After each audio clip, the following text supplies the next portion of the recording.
Election India ഇനി പോകുന്നത് വടകര മണ്ഡലത്തിലേക്കാണ്. വടകര മണ്ഡലത്തിലെ സമഗ്ര ചിത്രവുമായി മേഘ ചേരുന്നുണ്ട്. മേഘ, ഈ എല്ലാ മണ്ഡലങ്ങളിലും എന്നതുപോലെ വടകരയിലും ഈ പോളിംഗ് പെർസെൻറ്റേജിൽ വലിയൊരു ഇടിവാണ് കാണാൻ കഴിയുന്നത്. 6 മണിവരെയുള്ള കണക്കനുസരിച്ച് 69.04% മാത്രമാണ് അവിടെ നിന്നും രേഖപ്പെടുത്തിയിരിക്കുന്നത്. പൊതുവെ വടകരയിലെ ഒരു ചിത്രം എങ്ങനെയാണ്? ചില അനിഷ്ട സംഭവങ്ങളെല്ലാം വടകര മണ്ഡലവുമായി ബന്ധപ്പെട്ട് ഒട്ടേറെ വാർത്തകളിൽ ഇടം നേടിയ ഒരു മണ്ഡലമാണ്. വലിയ രാഷ്ട്രീയ പോരാട്ടം നടന്ന ഒരു മണ്ഡലം കൂടിയാണ്. എന്താണ് പൊതുവായ സ്ഥിതി ഇപ്പോൾ?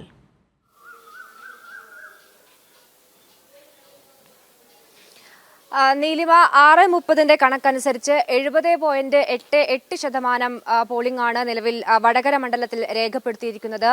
തുടക്കം മുതൽ തന്നെ തലശ്ശേരിയിലായിരുന്നു ഏറ്റവും കൂടുതൽ പോളിംഗ് രേഖപ്പെടുത്തിയത്. ഇപ്പോൾ 73% തലശ്ശേരി നിയോജക മണ്ഡലം. ഓരോ നിയോജക മണ്ഡലം പരിശോധിക്കുമ്പോൾ വടകര തൊട്ടു പിന്നിൽ 72%, അതിനൊപ്പം കൂത്തുപറമ്പ് 71%, കുറ്റ്യാടി 67%, നാദാപുരം 68%, കൊയിലാണ്ടി 70%, പേരാമ്പ്ര 71%. അങ്ങനെയാണ് നിയോജക മണ്ഡലങ്ങളുടെ പോളിംഗ് ശതമാനം ഇപ്പോൾ ഉള്ളത്.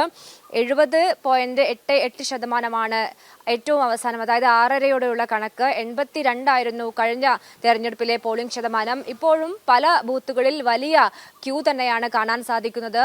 നേരത്തെ തന്നെ ആളുകൾ തിക്കും തിരക്കും കൂടുന്നൊരു സാഹചര്യം പലയിടങ്ങളിലായി കാണുന്നു. അതിനൊപ്പം നാദാപുരത്ത് കള്ളവോട്ട് ചെയ്യാനെത്തിയ ലീഗ് പ്രവർത്തകൻ പോലീസ് പിടിയിലായിട്ടുണ്ട്. വാണിമേലാണ് സംഭവം. സഹലിനെയാണ് പോലീസ് പിടികൂടിയത്.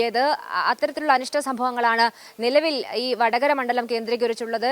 പ്രശ്നബാധിതമായ 120 പോളിംഗ് ബൂത്തുകളാണ് ഈ വടകര പാർലമെന്റ് മണ്ഡലത്തിൽ ഉൾപ്പെടുന്നത്. എന്നാൽ വലിയ തരത്തിലുള്ള പ്രശ്നങ്ങളൊന്നും ഉണ്ടായിട്ടില്ല എന്നത് ആശ്വാസം നൽകുന്നു. പക്ഷേ ഇത്തരത്തിൽ ഒരു ലീഗ് പ്രവർത്തകൻ പിടിയിലായിട്ടുണ്ട്. അതിന് പിന്നാലെ തന്നെ പല പോളിംഗ് സ്റ്റേഷനുകളിലും ആളുകളുടെ നീണ്ട നിരയുണ്ട്. അത് ചെറിയ തരത്തിലുള്ള ഉന്തും തള്ളും ആളുകൾ പ്രശ്നമുണ്ടാക്കുന്ന ഒരു സാഹചര്യമാണ് പലയിടത്തും ഉള്ളത്. എന്നാൽ വലിയ പ്രശ്നങ്ങളിലേക്കൊന്നും തന്നെ എത്തിയിട്ടില്ല. പൊതുവെ സമാധാനപരം എന്ന് നമുക്ക് പറയാം. പക്ഷേ ഇപ്പോഴും ആളുകൾക്ക് മുഴുവൻ വോട്ട് ചെയ്യാൻ പറ്റുമോ എന്നൊരു ആശങ്ക നിലനിൽക്കുന്നു. 82% കഴിഞ്ഞ തവണത്തേത്.